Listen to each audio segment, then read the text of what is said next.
여러 가지 계기들이 있겠지만 그런 거를 좀 생략을 하고 엄마로부터 받았던 것들은 사실 제가 사업을 결정하는 데 있어서 결정적인 요인까지는 아니었거든요. 그러니까 제가 어떻게 왜 사업을 결정하게 됐는지에 대해서 이제 간략하게 설명을 드리면, 저는 이제 대학을 붙을 때 치대도 붙었고 성균관대 반도체도 붙었고 고대 산업경영공학도 붙었어요. 근데 그때 저한테 치대는 일단 제일 첫 번째로 배제 대상이었어요. 일단 아빠가 치과를 했기 때문에 저렇게 살고 싶지 않다라는 마음이 있었어요. 내가 어떤 한 병원에 갇혀서 내 이 청춘과 이 시간들을 바쳐가면서 돈을 벌어야 되면 차라리 다른 일을 하는 게 맞겠다. 그리고 직장 생활을 하는 거에서도 결국에 나중에 내가 40, 50대에 가서도 행복할 수 있는 삶인가에 대한 고민이 있을 때 산업공학과 출신들이 이제 다 창업을 했다라는 설명을 들은 거예요. 제가 이게 되게 나랑 맞겠다. 내가 어떠한 시스템을 만들어놔서 거기로 돈을 벌 수 있다면 그거를 내가 10년이 걸리더라도 그걸 찾아야겠다라는 생각을 했는데, 제가 이제 대학을 다니면서 창업 동아리, 창업학회 모든 걸 해봤지만 참 이렇게 자본력도 적고 대기업이 이렇게 뭔가 판을 쥐고 있는 이 한국 시장에서 내가 어떠한 아이템을 가지고 승부를 건다라는 게 좀 힘들겠다라는 생각이 들면서 거기서 굴하지 않고 이 아이템을 가지고 베트남이라던가 중국 시장에 가야겠다라는 생각을 했어요. 근데 중국에 가서 6, 7개월 동안 공부를 하면서 느낀 거는 정말 왜 역사를 배워야 되는가에 대해서 정말 깨달은 거예요. 그동안 중국이 한국보다 뒤처졌던 게 사실 근 몇십 년밖에 안 됐는데 저는 그게 태어나서 본 게 그게 전부니까 계속 그럴 거라고 생각을 한 거예요. 근데 이미 중국은 한국보다 경제 속도가 빠르다고 하지만 우리는 스타트가 아직 우리가 위에 있다라고 생각을 했는데 그게 아니었던 거예요. 거기는 정말 핸드폰 하나로 집도 사고 항공권도 사고 여행도 가고 차도 사고 모든 걸 다 하고 있었는데 내가 진짜 거기서 이 시장을 몰랐구나. 그래서 거긴 이미 아이템도 너무 많고 정부가 이런 창업을 너무 지원을 많이 하고 있는데, 그 지원하고 있는 창업의 종류 중에 가장 대표적인 게 뭐냐면 플랫폼 비즈니스라고 하는 거예요.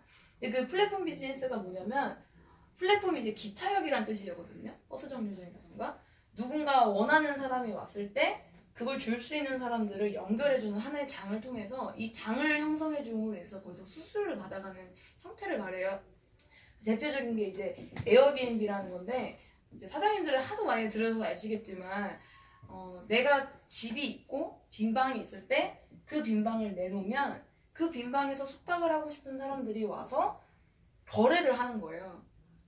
그래서 에어비앤비가 진짜 지금 전 세계에서 가장 많은 숙박을 받고 있지만 본인들이 지은 숙박업소는 하나도 없거든요. 그러면서 경제 가치가 지금 웬만한 대기업들을 다 뛰어넘고 있는데 직원 수가 몇 명 될까요? 직원 수 되게 적어요. 해야 될 게 뭐냐면 그냥 그 서버 유지만 해주면 돼요. 그리고 그냥 전 세계에서 많은 사람들이 더 쉽게 등록할 수 있게 하고 더 쉽게 찾아갈 수 있게 하는 것만 하는 거예요. 근데 그 경제적 가치가 지금 엄청나거든요. 그러니까 우리가 지금 앞으로 이 4차 산업혁명 시대에서 직원을 많이 뽑고 뭔가 자본이 들어가고 리스크가 있는 사업들은 이제 질 거고, 1인 기업 계속 뭔가 온라인으로 이런 플랫폼을 형성해주면서 돈을 벌어가는 형태로 나아가고 있는데, 저는 그게 이제 나아간다라고 생각을 했던 거예요. 근데 이미 나와왔어요, 지금. 그럼 내가 그 안에서 여기에 설 수 있을 거라는 생각으로 이 대학에 왔는데 여기에 설 수가 없는 거예요, 내가. 그러니까 사람들이 뭘 해요? 그냥 여기 서가지고 집 어떻게 뭐 해가지고 오피스텔 하거나 집을 어떻게 해가지고 에어비앤비를 내거나 뭔가를 월세를 내거나 사람들이 와서 좀 싸게 사는 거에 만족을 하는 거예요. 지금 그래서 뭐 정보화 시대라고 하지만 그 정보 안에서 내가 여기에 서 있지를 못하고 있거든요.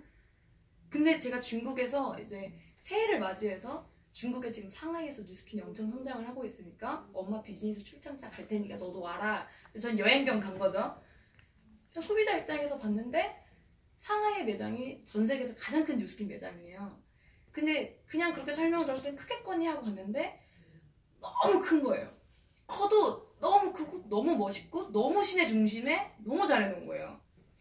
근데 그때까지도 이렇게 해놓을 수도 있지. 아니 뭐 미국 회사고 글로벌 비즈니스인데 이 정도는 해야지.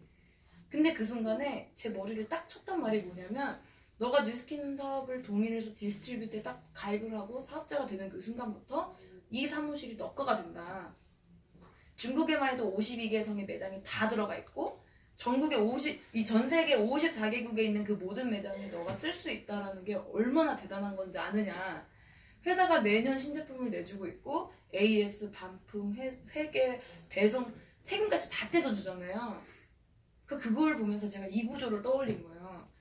우리가 일반 사회에서 살 수 있는 건 여기 양쪽에 서서 뭔가 팔거나 싸게 사는 건데 뉴스킨은 여기 서는 게 아니라 뉴스킨이 여기에 서가지고 매년 엄청난 제품력을 가진 제품을 쏟아내고 있고 계속 소비자들은 뭔가를 원하고 있고 이걸로 돈을 버는 사람들이 원하고 있을 때 내가 이 자리에 서 있으라는 건 거죠.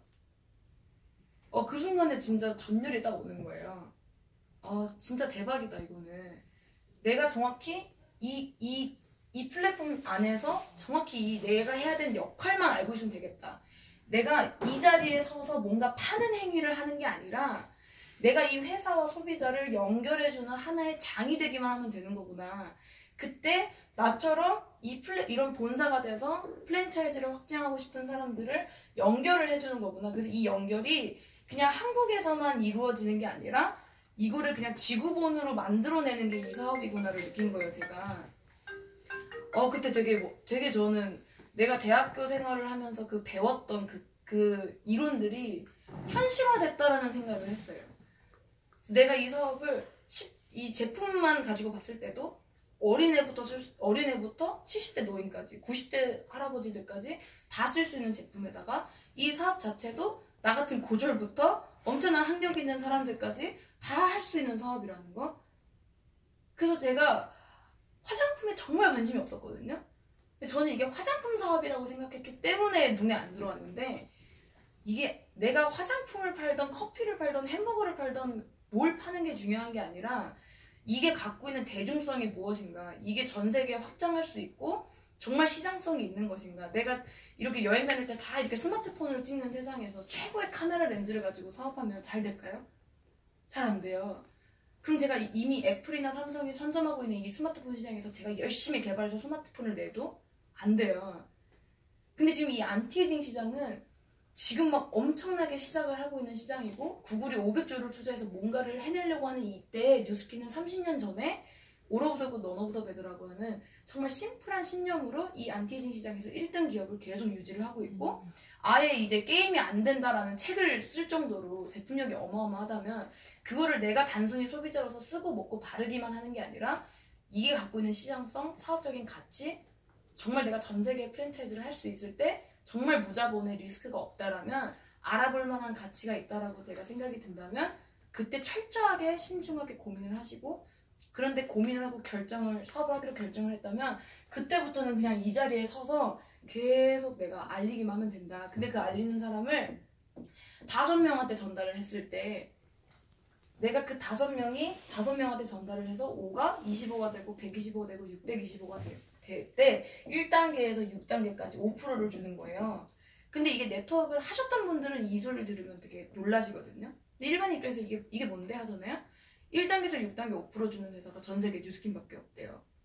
그러니까 같은 일을 했을 때 돈을 더 주는 회사인 거예요, 여기는. 그래서 대리점 한 개당 평균적으로 20만 원의 매출이 올라오는데 그게 50개면 1000만 원, 500개면 1억이라는 숫자인데 내가 그 500개를 나 혼자 해서 1억을 버는 거면 왜 해요? 그냥 밖에 점포 하나 슈퍼마켓 하나 차려도 차라리 그렇게 해서 돈 버는 게 1억 더 빨리 벌걸요?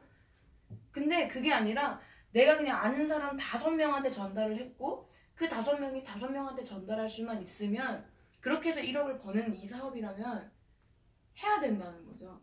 내가 그냥 이 자리에 서서 5명에게만 전달을 해도 된다라는 게.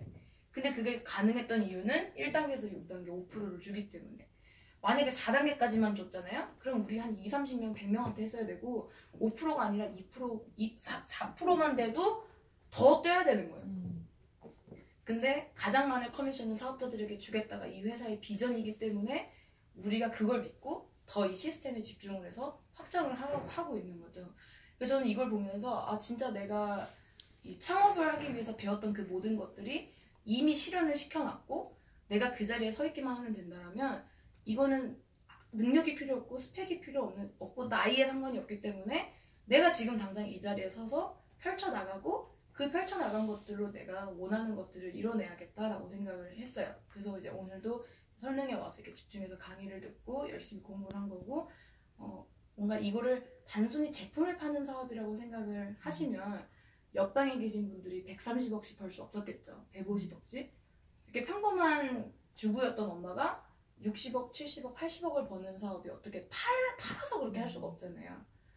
그러니까 정말 저 말이 사실이고 이런 플랫폼 비즈니스고 정말 회사가 가치가 있고 제품력이 있다라면 이게 갖고 있는 시장성이 내가 말하는 게 맞다면 한번 알아볼 만한 가치가 있다라고 저는 생각을 해요.